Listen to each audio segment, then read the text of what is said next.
네, 안녕하세요. 안녕하세요. 그린이 내 집 마련 노트 두 번째 이야기 나눠보겠는데요. 오늘 나눌 이야기는 GTX 노선이 집값에 미치는 영향이에요. 이 GTX가 뭔지 아직 모르시는 분도 있을 거예요. GTX는 그레이트 트레인 익스프레스라고 해서 그 수도권 광역 급행 철도인데요.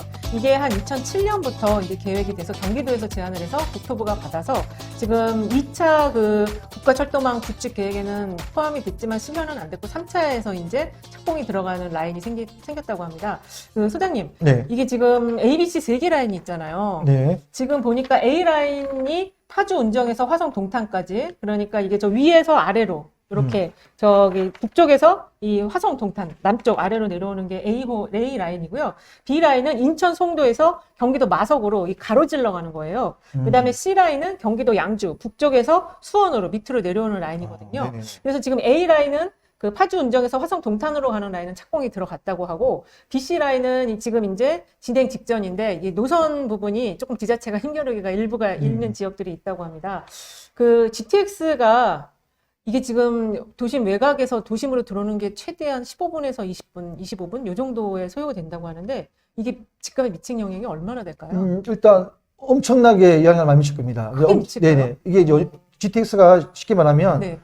지하로 가는 지하철이잖아요. 그쵸. 근데 네. 우리가 지하철을 보면 지하철 1호선이 맨 먼저 만들었잖아요. 네. 1호선은 땅하고 그 지하철 그 기차가 지나는 거리가 낮아요. 네네네. 그게 이게 9호선 깜깜하고. 1, 2, 3, 4, 5, 6, 7, 8, 9호선 밑으로 갈수록 밑으로 들어갑니다. 나래로 네, 그러니까 대심도라고 그러죠. 7호선이 제일 깊어요, 지금. 물론 이제 그거는 지형상 네네. 한강도 지나가야 되고 네. 그러니까 근데 이 GTX는 대심도라고 해서 네. 엄청 아래까지 들어가요. 아, 더 밑으로 많이 내려가나요? 밑으로 들어가니까 건설 공사를 할 때 원래 옛날에는 지하철 공사를 하면 땅을 다 팠잖아요, 복개를. 네, 네. 그래서 막 그 위에 철판을 씌워 지나갔는데 요즘은 지하철 공사하는지도 몰라요. 그렇더라고요. 그래서 네. 그냥 내 땅 밑에 지하철 공사를 하고 있어요.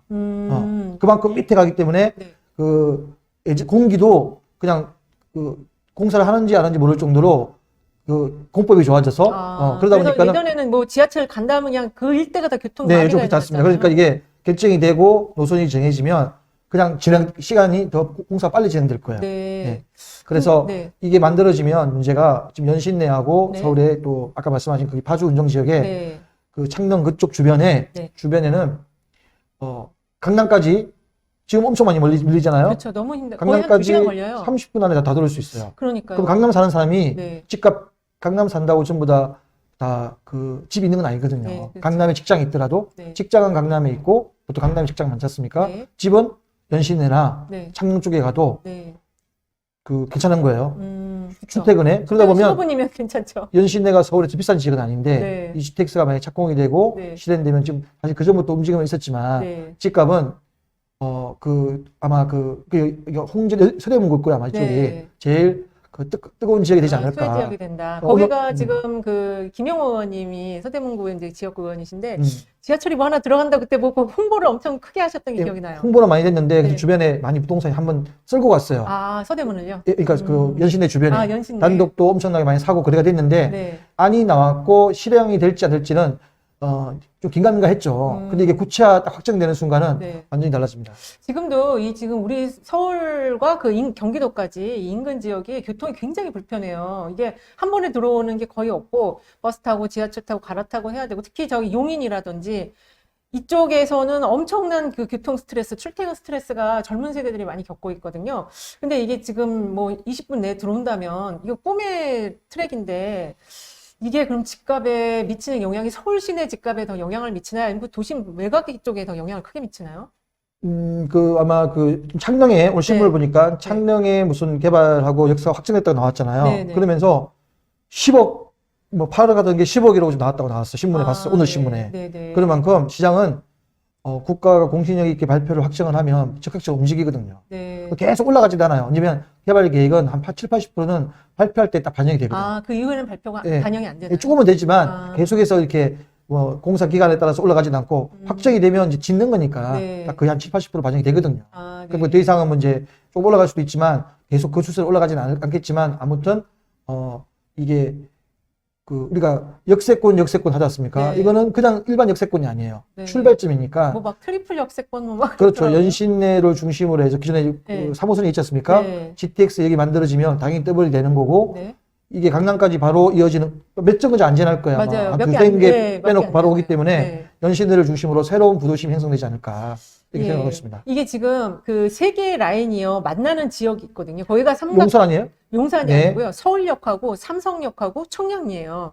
이게 이제 음. 이렇게 만나는데 그 핵심적인 거는 이 삼성역이 주가 되고 메인이 되고요. 그다음에 서울역하고 청량리 이렇게 세 개가 이렇게 연결해서 지나가는 삼각 트라이앵글이 형성이 되는데 이 트라이앵글 안쪽이 엄청 큰 수혜 지역이 될 거라는 전망들을 하는데요. 근데 지금 집값이 서울이 이렇게 많이 올랐는데 이 GTX가 그럼 다 반영된 집값이 올라간 건가요? 아니면 앞으로 또 반영될 수가 있나요?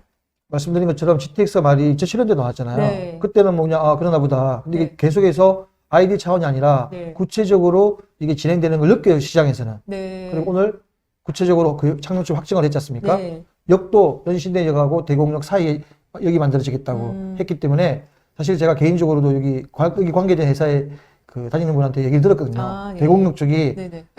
그 좋다. 그 얘기 좀, 그치, 버스도 많이 다니고. 근데 예. 그래서 제가 이제 관심을 가지고 봤는데 네. 매물이 없었더라고요. 아, 이미 벌써 다 제가 그걸 작년에 들었는데 매물이 없어요. 벌써 그 지역에 계신 분들은 요걸 가지고 다 이게 비즈니스 하시는 분들은 최선을 다하잖아요. 네. 다 했기 때문에 네. 우리가 새로 듣는 분들은 새로 듣는 것 같지만 벌써 이거는 우리가 보면 개발이라는 거는 다 단계가 있거든요. 솔직히 이게 GTX 관련한 수혜 지역들이 이제 그 역 주변으로 지금 이제 아무리 역이 몇 개 안 지나간다도 이 한 라인에 한 10개 이상은 지나가거든요. 이미 올해 총선 전에, 그러니까 작년 말에 벌써 쫙 다 반영이 됐어요. 그래서 우리 지역에 뭐 여기 들어온다. 이렇게 해서 이제 막 총선 공약으로도 많이 나왔었거든요.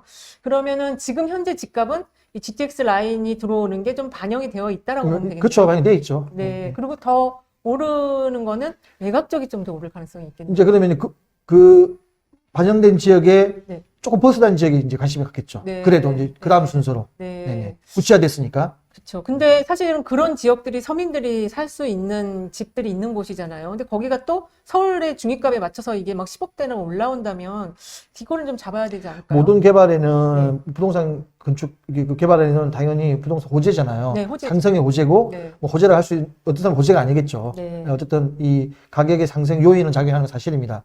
그게 무서워서 이렇게 안 할 수도 없잖아요. 그렇죠. 네네. 근데 중요한 거는 인원이 이제 우리 생각할 때 인구가 늘어나지 않고 네. 그다음에 이제 어떤 투자나 투기를 이 정부는 강력하게 제한을 하고 있잖아요. 네. 뭐 종부세다, 양도세다 그런 세제가 마련되어 있기 때문에 지금 이 상황에서 그런 호재가 있다고 해서 집이 두 채 있는 사람이 또 집을 사겠습니까? 아, 이제 못 사죠. 못 사죠. 예. 그러니까 오히려 그런 우려는 안전장치를 많이 해놨기 때문에 다주택자가 집을 더 사는 건 쉽지 않다.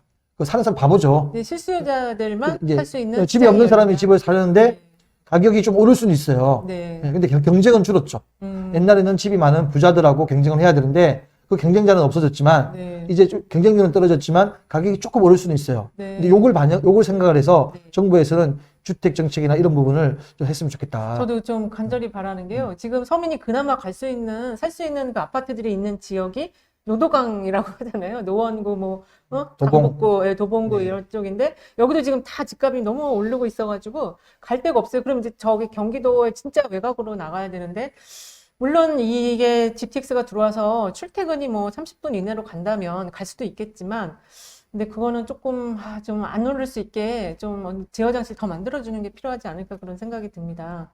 그 지금 보면은요. 그 유튜브들 중에는 이 GTX 라인과 관련해가지고 벌써 뭐 오를 지역, 아직 안 오른 지역 해갖고 막 이렇게 찍어주고 있더라고요. 네네네. 그래서 거기 이제 좀 저도 들여다봤는데 뭐 수원 지역 이런데 아주 굉장히 좋은 지역이다. 황금 무슨 역세권이 들어온다. 뭐 또 그 인천의 부평 지역. 그다음에 그 아까 이제 말씀하신 대곡 지역, 대곡 그 대곡. 주변 이렇게 계속 나오고 있는데 그리고 이제 저 남양주의 뭐 별내죠.